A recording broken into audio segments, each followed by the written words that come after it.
So building a technology where we were serving over 4 million people, for many came as quite a surprise. I think the biggest surprise was the fact that the creators of the technologies I was providing, the counseling services, were actually young men and women from our local communities. The same young men and women that used to disempower people in our communities were now actually the creators and the innovators of technology. The other thing we found strange, or what a lot of people were quite fascinated about, was that it now also gave people that generally had no voice, gave them an opportunity to actually speak and tell the world the kind of the challenges and the complexities that's happening in our communities, because they now had access to the information right at their fingertips. Another key thing that we've learned on this journey was that many of our people from the community were now able to not only participate in the counseling aspect, but they were now actually able to participate in the creation of new ideas, new innovations.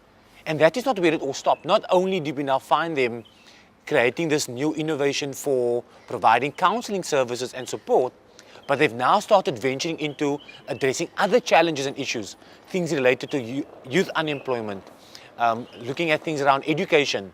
All of a sudden we had the people that dropped out of formal education now becoming the trainers and the educators around how people can leverage technology for social change. So is it actually possible that the people from the community that understand the complexities of the challenges can actually become the creators?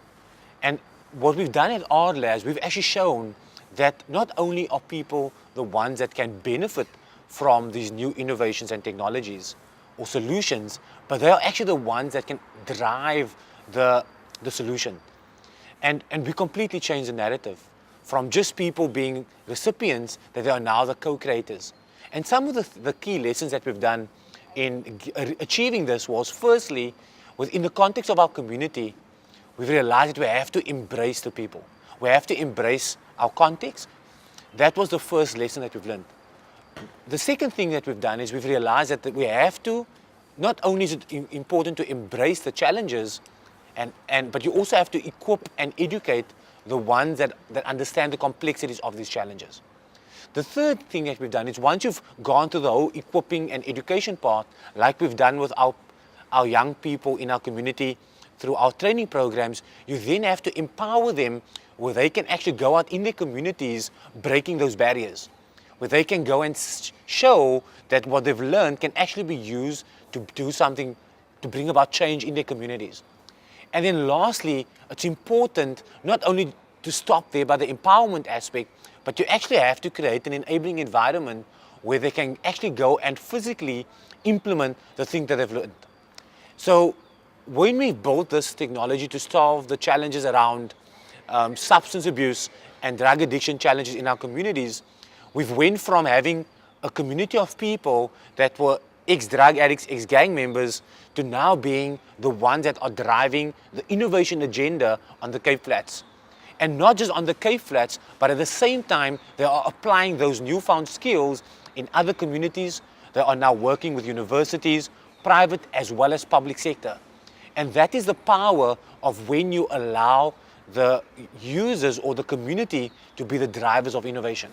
So not only were we able to do this in the area of substance abuse and drug addiction, all of a sudden we found that a number of different stakeholders approached us because they realized the power of flipping the whole kind of innovation process. And that we started doing things around HIV and AIDS. We had people that were talking about debt counseling, asking how can they leverage the same kind of approach to deal with people who's over indebted. The same thing around people with career guidance. And immediately we found that our young people that were the pioneers in kind of driving this new innovation process in their communities now had the ability to raise their voices at a global scale.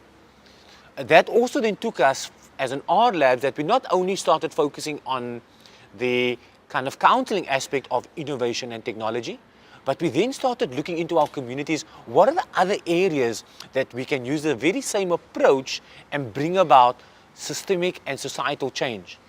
And that became a very, very exciting part of our journey. It was also through that part that we then started establishing the core part of RLabs. And the three key pillars to what RLabs is about is one, it's about the training and development arm, where we're upskilling and equipping people.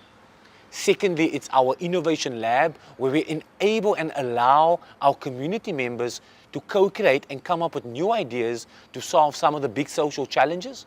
And then the third one is a very important part, because sometimes what we found is that whenever you are creating value, there's always going to be someone that's going to see the value.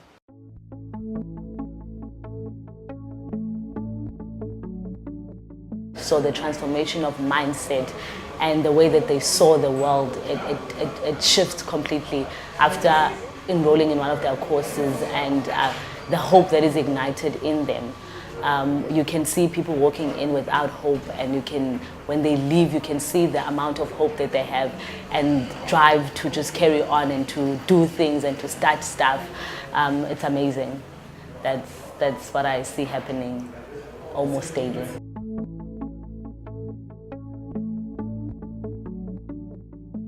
And that meant that a lot of these ideas had the potential to become social enterprises in its own right. So for example, the counseling technology and platform that we did, our young people then started a venture, they started their own enterprise. So not only were they now doing social good, but they were able to relate that into something that will actually derive economic value for them and their community. And we started venturing into kind of incubation and support for a number of these social ideas and social ventures. And this completely shifted the work that we were doing in communities.